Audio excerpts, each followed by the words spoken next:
Story of the బైబిల్లోని మూడవ ముఖ్యమైన విషయం విమోచన. సువార్తలోని మరొక అధ్యాయం ఇది ఏంటంటే విమోచన.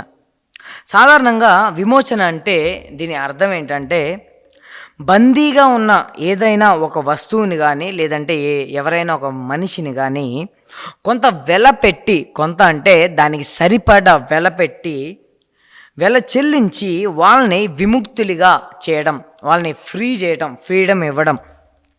సో వాక్యం ప్రకారం మనం విమోచన అనే పదాన్ని మనం ఎప్పుడైతే వాడతామో మనం దేని గురించి మాట్లాడుతున్నామంటే యేసుక్రీస్తు ప్రభువారు మానవ జాతి కోసం చేసిన శిలువ త్యాగాన్ని గురించి మనం మాట్లాడుతున్నాం.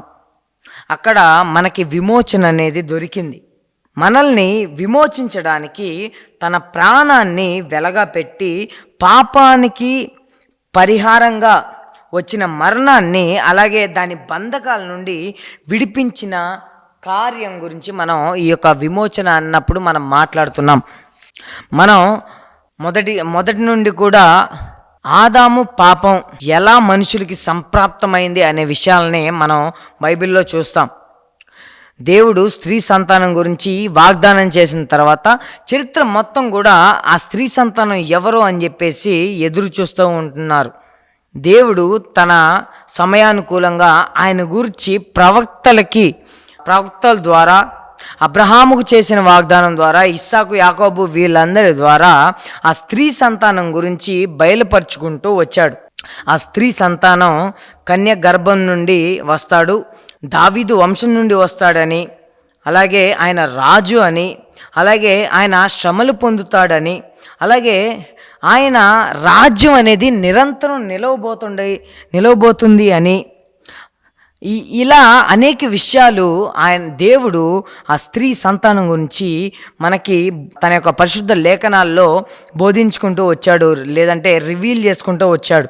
ఇలా ఒక పక్క ఆయన స్త్రీ సంతానం గురించి, మానవ జాతి విమోచన గురించి ఆయన యొక్క రిడెంప్టివ్ ప్లాన్లోనే ఆయన బయలుపరుచుకుంటూ వస్తుంటే, మరొక పక్క మనుషుల యొక్క పాపాలు అనేవి రోజు రోజుకి మితిమీరిపోతున్నాయి. దేవుడు తాను ఎన్నుకున్న ప్రజల్ని తనతోని సంబంధం కలిగి ఉండాలని చెప్పేసి పాత నిబంధనలోని ఇశ్రాయేల్ ప్రజల్ని ఎన్నుకోవడం జరిగింది. వారి ద్వారా లోకమంతటికి కూడా తను ఎవరు అని చూపించుకోవాలి. అలాగే ఈ యొక్క ఇశ్రాయేలు ప్రజల యొక్క జీవితం ద్వారా, వారి యొక్క నానాటి జీవితం ద్వారా దేవుని వైపు అన్యుల్ని ఏం చేయాలంటే ఆకర్షించేలా వాళ్ళు చేయాలి. అలా చేయాలంటే వాళ్ళు పరిశుద్ధంగా, దేవునికి ఎటువంటి వ్యతిరేకంగా ఎటువంటి పాపం కూడా చేయకుండా వాళ్ళు జీవించాలి. అలా జీవించడానికి దేవుడు వాళ్ళకి ధర్మశాస్త్రాన్ని ఇచ్చాడు. ఆ ధర్మశాస్త్రంలోని వాళ్ళు ఎలా జీవించాలి, ఏం తినాలి, ఏం బట్టలు కట్టుకోవాలి, ఏ రోజు ఏం చేయాలి, ఎలా ఉండాలి, ప్రతి ఒక్కటి కూడా దేవుడు వాళ్ళ జీవితాలని అందులోని రాసి, ఎలా జీవించాలనేది అందులోని రాసి ఇచ్చాడనమాట మోషే ద్వారా. అయితే అందులోని ప్రాముఖ్యంగా ఉన్న వాటిలో ఆ యొక్క ధర్మశాస్త్రంలోని ఒక విషయం ఏంటంటే మనుషులు పాపం చేసినప్పుడు పరిశుద్ధుడైన దేవునితోని సంబంధం కలిగి ఉండలేరు. ఆ యొక్క కవెనెంట్ కమ్యూనిటీలో వాళ్ళు నిలిచి ఉండలేరు. వాళ్ళు ఒకవేళ నిలిచి ఉండాలంటే, ఆ కవెనెంట్ కమ్యూనిటీలోని వాళ్ళు ఉండాలి అంటే వాళ్ళు ఏం చేయాలంటే వాళ్ళ పాపాలకి ప్రాయశ్చిత్తంగా బలి అనేది అర్పించాలని చెప్పేసి ఈ యొక్క వాక్యంలోని దేవుడు తెలియజేశాడు. ఆ బలిని అర్పించడం ద్వారా, వారి స్థానంలో ఆ బలి అనేది వధ చేయబడటం ద్వారా ఆ పాపం అనేది దాని మీదకి మోపబడుతుంది. ఆ మోపబడ్డప్పుడు ఆ దేవుని ఉగ్రత అనేది దాన్ని కన్జ్యూమ్ చేసుకోవడం జరుగుతుంది. కాబట్టి దాని ద్వారా పాపానికి శిక్ష అనేది రావడం ద్వారా ఏం జరిగిందంటే వాళ్ళకి క్షమాపణ అనేది వచ్చింది. వాళ్ళు మరలా దేవునితో సంబంధం కలిగి ఉండగలరు. కానీ ఇది వాళ్ళు రెండవ పాపం చేయబోయేంత మట్టుకే. ఒకవేళ ఇప్పుడు బలి అర్పించి మరలా రేపు ఇంకో పాపం చేశారంటే దానికి మరలా బలి అర్పించాలి. అలా మరలా ఆ బలులు అనేవి వారి యొక్క పాపాన్ని శాశ్వతంగా తీసివేయలేకపోయాయి. అయితే మరి ఈ యొక్క పాపం నుండి సంపూర్ణంగా విమోచించబడాలంటే, ఈ యొక్క పాపపు అధికారం నుండి, బంధకాల నుండి సంపూర్ణంగా విమోచించబడాలి అంటే సంపూర్ణంగా అందరికీ ఒక్కసారి పరిశుద్ధమైన బలి అనేది జరగాలి. హెబ్రీయులకు రాసిన పత్రిక చెప్పే ప్రకారం రక్తం అనేది చిందించకుండా పాపానికి క్షమాపణ అనేది లేదు. అందుమూలంగా దేవుడు తన ప్రజల్ని రక్షించడానికి, తన ఉగ్రత నుండి తన ప్రజల్ని రక్షించడానికి తానే ప్రేమ చూపించి తన కుమారుణ్ణి ఈ లోకానికి శరీరధారిగా పంపించి ఆయన ఏం చేశాడంటే మానవాళ్ళందరి స్థానంలోని వారి పాపాలకి ప్రాయశ్చిత్తంగా, వారి పాపాల నుండి విమోచించడానికి, నా పాపాల నుండి విమోచించడానికి మన విమోచన క్రయధనంగా యేసుక్రీస్తు ప్రభువారిని ఒక బలిగా ఆయన యొక్క ఉగ్రత కింద ఆయన ఏం చేశాడంటే బలి చేయడం జరిగింది. దేవుడు తన కుమారుణ్ణి మన పాపాలకి అర్పణగా ఇచ్చి మనల్ని పాపపు బంధకాల నుండి, పాపపు అధికారం కింద నుండి మనల్ని ఏం చేశాడంటే స్వతంత్రులుగా చేశాడు. ఇది కేవలం ఆయన జనన మరణ పునరుద్ధానం వల్ల జరిగిన కార్యం మాత్రమే. ఇదే విషయాలని మనకి పౌలు అపోస్తులైన పౌలు అపోస్తుల కార్యం 20:28 ఎఫెసీ సంఘ పెద్దలతో మాట్లాడుతూ ఇలా అంటాడు, ఏంటంటే దేవుడు తన స్వరక్తం ఇచ్చి సంపాదించుకున్న తన సంఘం. అంటే మనం అందరం కూడా సంఘం కాబట్టి మనల్ని విమోచించడానికి దేవుడు తన రక్తాన్ని చిందించాడు అని చెప్పేసి ఇక్కడ పౌలు చెప్తున్నాడు. అదే పౌలు కొరింథీయులకు రాసిన పత్రిక, 1 కొరింథీయులకు రాసిన పత్రిక 6:19-20 ఇలా అంటాడు, ఏంటంటే మీ దేహము దేవుని వలన మీకు అనుగ్రహించబడినది, మీలోనున్న పరిశుద్ధాత్మనకు ఆలయమై ఉన్నది అని మీరు ఎరుగురా. మీరు మీ సొత్తు కాదు, జాగ్రత్తగా వినండి, విలువ పెట్టి కొనబడిన వారు గనక మీ దేహముతో దేవుణ్ణి మహింపరచుడి.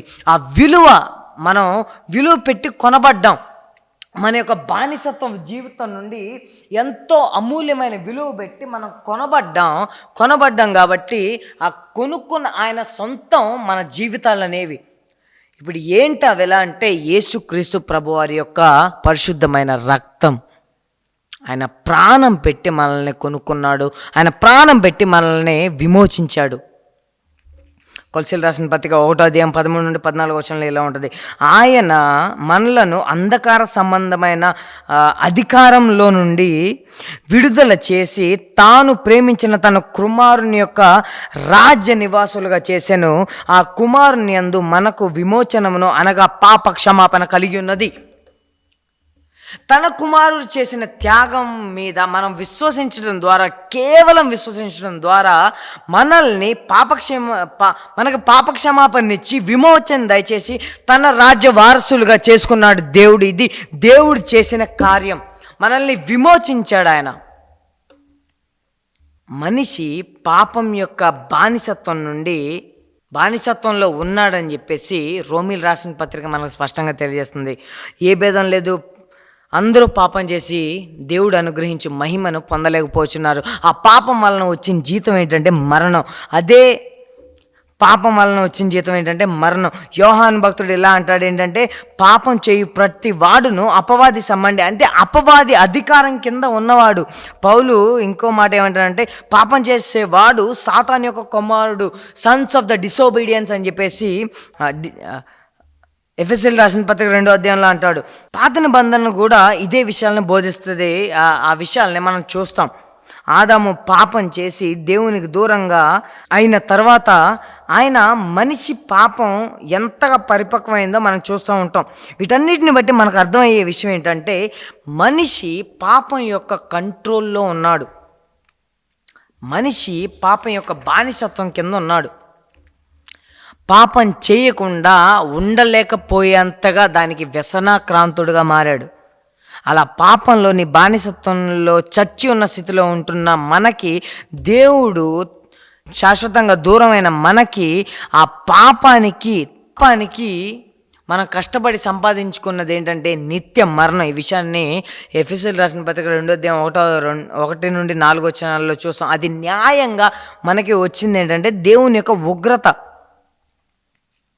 మరి అయితే ఆ సంబంధం మరలా తిరిగి ఎలా కలపబడుతుంది? అయితే మనల్ని ఆ యొక్క ఉగ్రత నుండి తప్పించడానికి, ఆ యొక్క పాపం నుండి, బంధకం నుండి విమోచించడానికి యేసుక్రీస్తు ప్రభువారు ఈ లోకానికి శరీరధారిగా వచ్చారు.